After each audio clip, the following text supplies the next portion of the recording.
मीसा बंदियों में 80% जनसंघ से संबंधित लोग थे। धोती कुर्ता से पैंट शर्ट और हैट में आ गए थे, मुंह छुड़वा लिया था।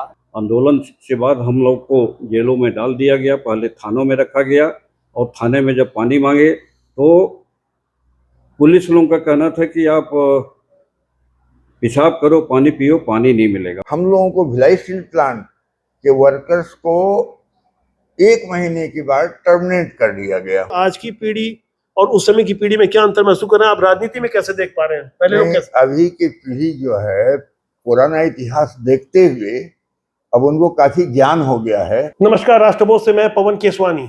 आज से 50 साल पहले लोकतंत्र की हत्या की गई थी, संविधान का गला घोटा गया था, मीडिया को जेल में डाल दिया गया था, समूचा विपक्ष जेल में डाल दिया गया था, पूरे देश को 21 महीने तक जेल खाना बना दिया गया था।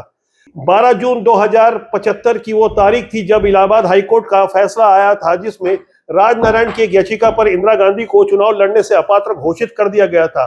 ऐसे विषम हालात में अपने व्यक्तिगत स्वार्थ के लिए उस समय की प्रधानमंत्री इंदिरा गांधी ने पूरे देश में आपातकाल लगा दिया था। उस समय के राष्ट्रपति फखरुद्दीन के एक हस्ताक्षर थे, पूरे देश में वो काला अध्याय जोड़ दिया गया था। आज हम गर्व से कह सकते हैं कि भारत पूरे विश्व का सबसे बड़ा लोकतांत्रिक देश है, जिसपे आज हम गर्व कर रहे हैं। वहीं दूसरी तरफ कांग्रेस आज विपक्ष में है और संविधान की दुहाई देते हुए सड़कों पर उतरी हुई है। पासा पलट चुका है, वक्त का पहिया घूमा और आज 50 साल बाद भारतीय जनता पार्टी के तमाम कार्यालयों में संविधान हत्या दिवस मनाया जा रहा है। मैं आपको बता दूं, ये ऑफिशियली घोषणा की गई है देश के प्रधानमंत्री की ओर से, केंद्र की ओर से।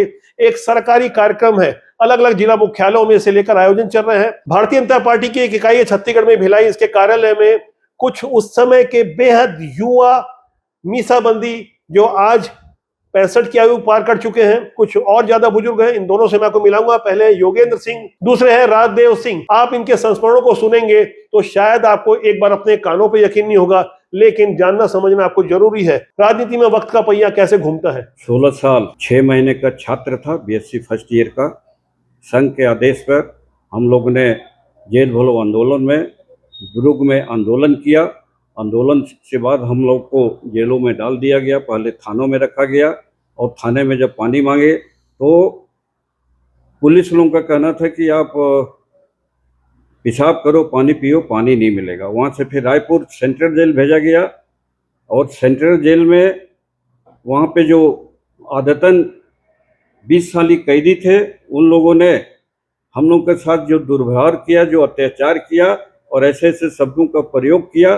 फिर हम जो पहले से मीसा में लोग जो बंद थे उनको बताए, उसके बाद उन लोगों ने जेलर से बात करके और हम लोगों को उनसे छुटकारा दिलाया। जी, मैं चाहूँगा योगेंद्र जी, आपने ये दर्द झेला, जीवन भर आप इस चीज घटना को नहीं भूल सकते। आप उस समय छात्र थे, एक बाल मन में जब एक प्रताड़ना होती तो आदमी जीवन भर नहीं भूलता। कुछ जेल के प्रसंग आपको याद होंगे, जेल के अंदर आपके साथ वो कैसे समय बीतेंगे। शायद मुझे जो जानकारी, आप 1 साल शायद जेल में थे, तो उस 1 साल के दौरान काफी लंबा समय होता है। क्या आपको कोई घटना याद है उस समय जेल के अंदर क्या हुआ था? पहले तो 3 महीने में हम लोगों को पानी पीने को नहीं मिलता था, नहाने का 1 बाल्टी भी पानी नहीं मिलता था, है ना। और जो संडास था उसमें हम लोग नाक बंद करके जाते थे। पर कुछ घटनाएं ऐसी थी कि जब तक हम लोग रहे जेल में, जब तक हमारे साथ बहुत ही दुर्व्यवहार किया जाता था, गाली गलौज से बात किया जाता था, माँ बहन की गालियाँ दी जाती थी और बोलते थे बड़े देशभक्त बनकर आए हो, जिंदगी भर तुम लोगों को जेल में रहना पड़ेगा। इस प्रकार से प्रताड़ना से हम लोग बहुत ही मानसिक दृष्टि से बहुत ही पीड़ित थे और उसके कारण आज भी वो रोए खड़े हो जाते हैं जब वो दृश्य सामने आता है। जब खाना मिलता था तो घर की याद आती थी, माँ बाप की याद आती थी, भाई बहनों की याद आती थी। खाने में कंकड़, कीड़े, इल्ली घूमते हुए रहते थे, है ना। उसकी और इतनी सारी यातनाएं तो मन में आई है। मैं समझने की कोशिश कर रहा था कि आखिर उस दर्द को, जिसे पूरी दुनिया को समझना था, भारत की जनता देख रही है और जिस तरह की राजनीति हो रही है। मैं सवेरे ग्वालियर के बारे में देख रहा था कि वहाँ कोई संविधान सत्याग्रह के नाम पर कोई उपवास रखा जा रहा है। ऐसा मजाक उसी देश में हो सकता है जहाँ की जनता को भूलने की आदत हो। इतिहास को जब याद करवाया जाता है और कहीं ना कहीं भारतीय जनता पार्टी जिस तरह से शत्रुबोध का एहसास करा रही है, वहाँ कांग्रेस असहज हो जाती है। बात जब मैं राजनीति की कर रहा हूँ तो मेरे साथ राजदेव सिंह है, भिलाई स्टील प्लांट के पुराने कर्मचारी थे और उस समय की जो विपक्ष की सबसे मजबूत पार्टी हुआ करती थी जनसंघ, आज की पीढ़ी को उसके बारे में शायद कम जानकारी होगी, वो उसके एक सक्रिय कार्यकर्ता हुआ करते थे। इनका यही अपराध था। राजदेव सिंह जी से मैं समझने की कोशिश करूंगा, आप भी मीसाबंदी थे, 19 महीने आपको जेल में रखा गया था। हाँ जी हाँ। आप बताइए, आप कैसे आप बंदी बनाए गए थे और जेल का क्या अनुभव था? हाँ, मेरा नाम राजदेव सिंह, मैं सेक्टर 1 में रहता हूँ, भिलाई में। भिलाई में रहता हूँ। भिलाई स्टील प्लांट का एम्प्लॉय था, अपने डिपार्टमेंट में अच्छा वर्कर भी था, हमको लोग अधिक मानते भी थे। मगर इमरजेंसी लगने के बाद रात को 25 जून को जो रात को इमरजेंसी लगी, सुबह पेपर देखने के बाद लगा, देखे चारों तरफ जो है पकड़ धकड़ चल रहा है। फिर इसके बाद जो है अपन भी चले गए और जाने के बाद जेल पहुंच गए। जेल पहुंचने के बाद फिर इसके बाद सारे लोगों का संगठन इकट्ठा हो गया। फिर वहाँ अच्छे ढंग से बातचीत करना, टाइम मिलना, ये सब करते थे। और बाकी हम लोगों को भिलाई स्टील प्लांट के वर्कर्स को 1 महीने के बाद टर्मिनेट कर दिया गया, बर्खास्त कर दिए। बर्खास्त कर दिया गया। जी। उसमें ये कहा गया, और जो कागज दिए पूरा हिसाब बना के हमको दे दिए। जैसे हमारी ज्वाइनिंग 62 की थी, उस समय मैं 30 साल का था, तो जो वर्किंग किए थे 62-63 से लेके 75 तक, उसका हिसाब बना के दे दिया गया। क्वार्टर खाली करो आप, डीएसपी ने बोला। फिर भी कैसे करके चलता रहा, चल गया। और इसी बीच एक आशा बनी हुई थी हम लोगों को कि ऑल इंडिया का मूवमेंट है, ऐसा है, जरूर कुछ न कुछ भगवान सहायता करेंगे हम लोगों को।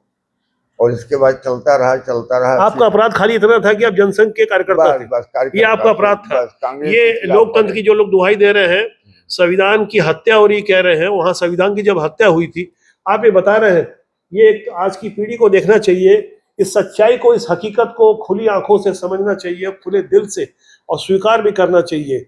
जब इतिहास अपनी कहानी दोहराता है और याद दिलाता है कि किस तरह से लोकतंत्र की हत्या एक बार नहीं की गई।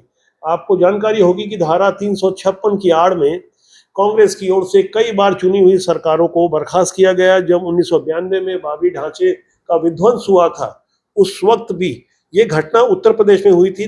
तब की राजस्थान और संयुक्त मध्य प्रदेश की सरकार को भी इसलिए बर्खास्त कर दिया गया था क्योंकि वो भारतीय जनता पार्टी की सरकार थी। यहाँ मैं किसी पार्टी विशेष की बैटिंग नहीं कर रहा हूँ, उस सच्चाई को मैं बता रहा हूँ कि जिन्हें जानना समझना आपको जरूरी है। राजनीति में जागरूक करने की कोशिश हम करते हैं, राष्ट्रबोध के माध्यम से हम लगातार लगे रहते हैं। राजदेव सिंह जी, आप मुझे बताएंगे कि आज की पीढ़ी और उस समय की पीढ़ी में क्या अंतर महसूस कर रहे हैं? आप राजनीति में कैसे देख पा रहे हैं? पहले लोग कैसे? अभी की पीढ़ी जो है पुराना इतिहास देखते हुए अब उनको काफी ज्ञान हो गया है। हम लोगों की तकलीफ को देख रहे हैं कि इमरजेंसी जब लगी है तो देश की क्या हालत थी। अब वो नौजवान जो भी हैं, जो पढ़ रहे हैं, लिख रहे हैं, जो इस बात को समझ रहे हैं, जो हमारा प्रोग्राम हो रहा है हर साल मीसाबंदी के विषय में जानकारी प्राप्त करने के बाद, वो लोग आगे बढ़ रहे हैं। सारे युवा लोग हमारे भारतीय जनता पार्टी से मेल खा रहे हैं, उनके साथ आ जा रहे हैं। मीसाबंदियों के मामले में कहीं ना कहीं कांग्रेस असहज हो जाती है। आज मीसाबंदियों को लोकतंत्र सेनानी के रूप में सम्मानित करते हुए जहां जहां भारतीय जनता पार्टी की चुनी हुई सरकारें हैं, उन राज्य सरकार की ओर से बाकायदा पेंशन की राशि दी जाती है। जब कांग्रेस की सरकार थी भूपेश बघेल की छत्तीसगढ़ में, तो वो राशि रोक दी गई थी। हाई कोर्ट के आदेश के बाद भी वो राशि नहीं दी जा रही थी। वो राशि आज अलग अलग तरीके से मिलती है, किसी को 25,000, किसी को 20,000, किसी को 15,000, जो जितने दिन जेल में था। एक सम्मान की राशि है और ये इतिहास बोध होना चाहिए और साथ में शत्रु बोध भी होना चाहिए, जिससे हमारे देश में लोकतंत्र जिंदा रहे, संविधान जिंदा रहे और राजनीति में शुचिता कायम रहे। आज भारतीय जनता पार्टी भिलाई कार्यालय में मीसाबंदियों का सम्मान हो रहा है। जो मीसाबंदी जीवित है उन्हें बुलाया गया है और जो नहीं है दुनिया में, उनके परिजनों को भी यहाँ शामिल किया गया है। ये आप देख सकते हैं, पीछे कुछ कुर्सियाँ लगी हुई है। ये प्रथम पंक्ति में कुछ महिलाएं बैठी हुई है, कुछ बुजुर्ग हैं जो मीसाबंदी भी हैं, जिन्हें सम्मानित किया जाना है। और ये प्रभुनाथ मिश्रा है, भारतीय जनता पार्टी के आज से जुड़े हुए हैं, पहले पुराने जनसंघ के समय से। आप मीसाबंदी रहे, थोड़ा अनुभव तो साझा करेंगे कि आप कितनी उम्र में थे और क्या हुआ? मैं मीसाबंदी नहीं रहा जी, मैं भूमिगत रहा जी। अनुभव ये है कि मीसाबंदियों में 80% जनसंघ से संबंधित लोग थे, जी, संघ से संबंधित लोग थे और तमाम परिवार बर्बाद हुए। आज उनको सुध लेने वाला नहीं है। लेकिन लोगों ने बड़ी हिम्मत के साथ जेल के दिन बिताए। बाहर रह के आप क्या मदद कर पा रहे थे? हमारे जो संगठन मंत्री थे उस समय छत्तीसगढ़ रायपुर संभाग के स्वर्गीय मोरेश्वर राव जी कदरे जी भूमिगत थे। उन्होंने अपना पहनावा बदल लिया था, धोती कुर्ता से पैंट शर्ट और हैट में आ गए थे, मूंछ मुड़वा लिया था और वो नकदी कलेक्शन करते थे, विभिन्न क्षेत्रों में जाकर राशन की व्यवस्था करते थे। तो दिनेश वस्त्र भंडार में आते थे, भिलाई के दिनेश वस्त्र भंडार में। जी। जवाहर मार्केट में पीछे एक पंडित जी रहते थे जो भोजन बनाने का काम करते थे, उनके पास बैठते थे। हम नौजवान थे, 6 महीना शुरू तो मैं बाहर ही रहा, उसके बाद आ गया था, धीरे धीरे रहता था। तो हमको बुला करके 100 रुपया देते थे एक एक घर पहुँचाने के लिए। ये सुलेमान के यहाँ पहुँचाना है, ये बंगाली के यहाँ पहुँचाना है, बंगाली प्रशासन। ठीक वैसे जैसे आज़ादी का आंदोलन हुआ करता रहा होगा और स्वतंत्रता संग्राम सेनानियों को जब जेलबंदी किया गया होगा तब उन्हें उनके परिवार वालों की चिंता करने के लिए उस समय जो संविधान की हत्या की गई, लोकतंत्र का गला घोटा गया, उनके परिजनों के लिए आप मदद। हाँ, वो देते थे। मैं उनको नहीं पहचान पाता था, आप बता दें। गद्दे जी को मैं नहीं पहचान पाता था। मैं जानता था पंडित जी माधव कोई सहयोगी हो दे रहे हैं। हम लोग घर पहुंचाने जाते थे। यहाँ तक कि मोहम्मद सुलेमान जो मुस्लिम मजलिस से बंदी थे, उनके यहाँ भी हम देने जाते थे। तो काफी गहरी बात कही प्रभुराम मिश्रा जी ने। कुछ और मीसाबंदी है, कुछ महिलाएं हैं, आप माता जी आप बताएंगे आप किन के लिए आए यहाँ पे? आप मीसाबंदी थे, आपके परिवार से कोई था? हाँ। आप मीसाबंदी थे? मैं, मेरे हस्बैंड थे। अच्छा, पिताजी थे। क्या नाम रहा उनका? ये बावन। अच्छा, वो नहीं है अब? नहीं। अच्छा, अभी उनके लिए कोई पेंशन सम्मान राशि मिलती है आप लोग? पेंशन मिलती है। कितनी सम्मान राशि मिलती है शासन की? 7,500 रुपये मिलता है। जी। तो कितने समय थे मीसाबंदी वो? 1 महीना। 1 महीना थे। हाँ। तो इनके परिजन भी आए हुए हैं। आप मीसाबंदी थे? जी। थोड़ा नाम परिचय देंगे, बताएंगे। मैं राजेश त्रिपाठी और रायपुर से मीसाबंदी में सत्याग्रह का किया था 14 जनवरी को, 14 नवंबर को। जी। और पूरे समय तक वहाँ अंदर रहा था। अच्छा, 19 महीने? हाँ, 17 महीने। 17 महीने। अभी पेंशन मिलती है आपको? जी जी। कितनी मिलती है राज्य सरकार? 25,000। 25,000 रुपये। अच्छा, इनको 7.5 क्यों मिलती होगी फिर? वो उनके पिताजी हमारे आदमी रहे होंगे या कोई और रहे होंगे। अच्छा, दिवंगत हो गए उनके परिजन? उनका टाइम पीरियड नहीं रहा, टाइम पीरियड कम हुआ तो इसलिए नहीं। अच्छा, अभी मीसाबंदी थे? मैं सत्याग्रह हूँ। आप सत्याग्रही थे? सत्याग्रह तो मीसाबंदी DIR में बंद। हम लोग 4 लोग थे यहाँ से, मनोज, मैं, योगेंद्र और चारों लोग एक साथ गए थे। राजनीति का एक वो दौर था जब मंच, माला और माइक से दूर रहा जाता था। आज होर्डिंग और फ्लक्स से रातों रात रेडीमेड इंस्टेंट नेता तैयार हो जाया करते हैं। आपातकाल सीधे तौर पर राजनीति और स्वास्थ्य से जुड़ा हुआ विषय था। लोकतंत्र की जब हत्या की गई थी, संविधान का गला घोटा गया था, ऐसे विषम हालात में आज जब भारतीय जनता पार्टी जगह जगह मीसाबंदियों का सम्मान कर रही है, आपातकाल में जिन लोग बंदी बनाए गए थे उन्हें याद कर संविधान हत्या दिवस मनाया जा रहा है। ये एक सरकारी कार्यक्रम है, लेकिन भारतीय जनता पार्टी अपने स्तर पर भी इस कार्यक्रम को कर रही है। ऐसे हालात में देश की मौजूदा पीढ़ी को समझना चाहिए कि राजनीति की दशा और दिशा तब और अब में कितनी बदल चुकी है। 50 साल का एक बड़ा समय होता है।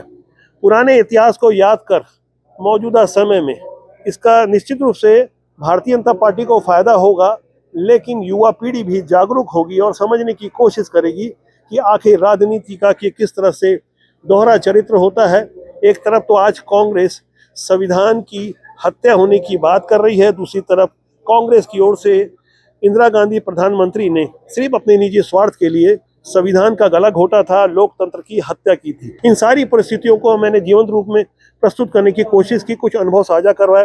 राष्ट्रपति का एक अंक आपको कैसा लगा कमेंट सेक्शन जरूर लिखिएगा। हमारा मानना है कि राजनीति बुरी नहीं होती, उसमें काम करने लोग अच्छे या बुरे होते हैं। तो आज के लिए इतना ही। मेरा आपसे आग्रह है कि चैनल को देखें, लाइक करें, शेयर करें। कैमरा सहयोगी अंश के साथ मैं पवन केसवानी, नमस्कार।